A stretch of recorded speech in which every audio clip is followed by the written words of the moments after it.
inside, you've been abused, you grew up abused, you're probably, no, I shouldn't say probably, chances are there's a very good chance that you're going to continue the cycle. I think it's like 30%, they say, the statistics say 30%, 3 out of every 10 people who grew up abused are going to be an abuser. So it's not most, but there's a good chance, and you've really got to take a look at it. If you grew up with a bad parent, you got to take a look at that. Mm-hmm. That's something you got to take a look at, and you got to figure out, am I a candidate to repeat what my parents just did? The problem is, so many of them say, "Oh, I'm not going to be like my parents," blah, blah, blah, blah, blah, and then they do it anyways. You know, and that's why I'm very people are not going to like this, but I'm very fanatical here. I'm very extreme, and I say if you grew up abused, don't err on the side of caution. Don't. If you grew up abused, you know, crush your balls. You know, it's like stop. Do not. Don't. Just don't. What is so important about reproducing? Mm-hmm. Why is everyone so compelled to reproduce? Yeah. Why do you have to reproduce? If you can find somebody out there who's in a similar boat, grew up abused, marry them, you'll be very happy. You don't need kids. You don't need kids, right? And if you think you're going to be abusive, you can get a heter, not cheter, a heter. Right? It comes from like hataris nadarim. Hataris means to mater something. Mater. You know? Like something's mater, it's muter. So, which means it's permitted. Right. You can get it permitted to you not to have kids. So what do you have to force, you know, yourself to have kids for? They're expensive as hell, right? They're going to cut into your sex life. They're going to drive you crazy. And then think of the poor kids in today's world. What if they can't find a job? How sucky their life's going to be. The economy sucks. I can give you a million reasons why it's so much better not to have kids. I mean, if I was your kid, I don't care who you are, I wouldn't want to be born. So why would you force a kid to be born? Oh, on that happy note. Oh, but you said you wanted me to go out. Yeah, I do. I like it. Yeah? So that's basically what I found in this week's Parsha. Is that it talks about you can't see or hear. You're blind and deaf for 40 years. And I really think that Rabbi Rabbs is going to be barking this shit out. I've been barking it for 20 years, and I'm probably going to bark it for another 20 before anyone starts to pay attention to me. And by then it's too late, because I'm going to be like 70 years old. And it's too late to get married anyways, right? Like, nobody's going to change for this. Is there anything that you were hearing or learning 40 years ago that you only now come to understand? Well, I told you, I never understood how anybody could fall for this Jesus stuff until I saw Lubavitch. Right. And I see all these Lubavitchers falling for it. Right. So now I get it. Right. Now I see that the beginning of Christianity happened that way. That's clear to me. You know? What else? I could tell you this. Nah, I don't want to. Go ahead. Nah, well, I was going to say, I can see how patterns. I see patterns. Mm-hmm. I talk about this a lot. That I see it because if you stay alive long enough, you can see patterns repeat. Mm-hmm. And you see that if somebody grew up and they had like a certain certain way, they're going to repeat. Mm-hmm. Chances are they're going to be very much like their same-sex parent. Yeah. And they're going to want to marry somebody who reminds them of their opposite parent. Mm-hmm. I see this a lot. And so if their parent of the same sex was abusive, then towards that person, then they're going to be abusive they're going to find somebody who they can be abusive to. Yeah. And if their same-sex person was abused, then they're going to find an abusive person to abuse them the way that their same-sex. I see this. You stay alive long enough, well, you're almost my age. You stay alive long enough, you're going to see the patterns, each generation repeat itself. The only way out of that, and I really believe, and this is the difference between me and you, by the way, because all you do is on your blog is talk about all your therapy and all this stuff.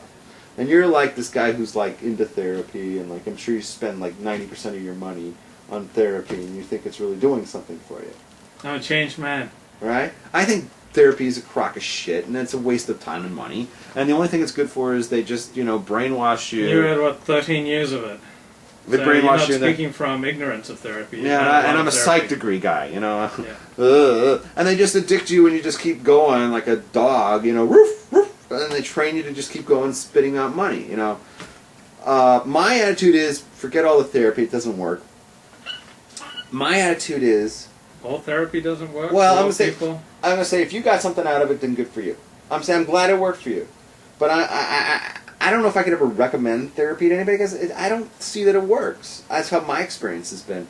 So what did I get into this for? What was I saying? Patterns? Patterns. Oh, the difference between me and you. The difference between me and him is he's going to knock off all his patterns, all his bad behaviors, because he's just going to go to therapy and work it out, right? Yeah. He's going to work it out. My attitude is, you know how you knock off patterns from generation to generation? You don't have kids. That's how you knock it off. You don't have kids. And then the patterns don't continue. Right? Nobody is going to...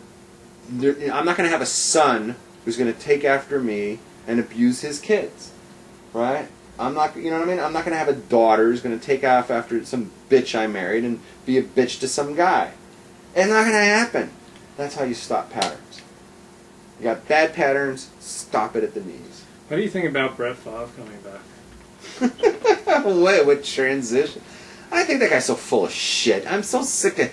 The only thing I can't stand more than Brett Favre is the hype that ESPN and like these other media... They have this love affair. They just love this guy, and they want to just have sex with him open, and it makes me nauseous. I'll tell you what makes me really sick. Brett Favre, like... He's played 20 years in the league, the guy who has one ring. Okay, he has one ring. You would think with all the hype and all the TV commercials and everything and all these love affairs that the media has, you would think he has 20 rings. You would think this is the greatest quarterback ever. He's got one stupid ring. I mean, he's way overrated, overhyped, right? Kurt Warner has as many rings as Brett Favre. Kurt Warner's been to 3 Super Bowls, okay? Brett Favre's only been to 2. Right? Brett Favre's only been to 2 Super Bowls. Am I right? Yeah. You're right. Okay? Kurt Warner's been to 3 Mm-hmm. on 2 different teams. Mm-hmm. Right? He's managed to prove himself much more. They've met and they've played against each other, right? In playoffs twice now. Mm-hmm. Am I right? I don't know about... I think they've played... But I'm sure Warner... Did Warner win both? Warner won the first one on the Rams. They killed him.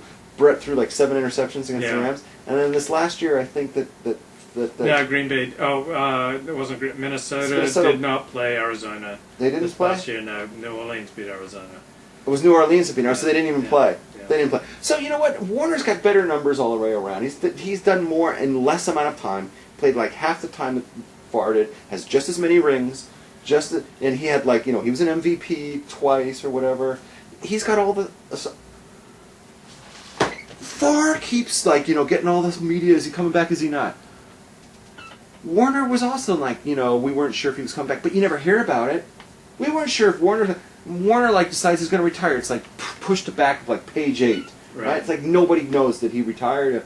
It's like Favre. We don't know. But we know we picked his nose on page 1.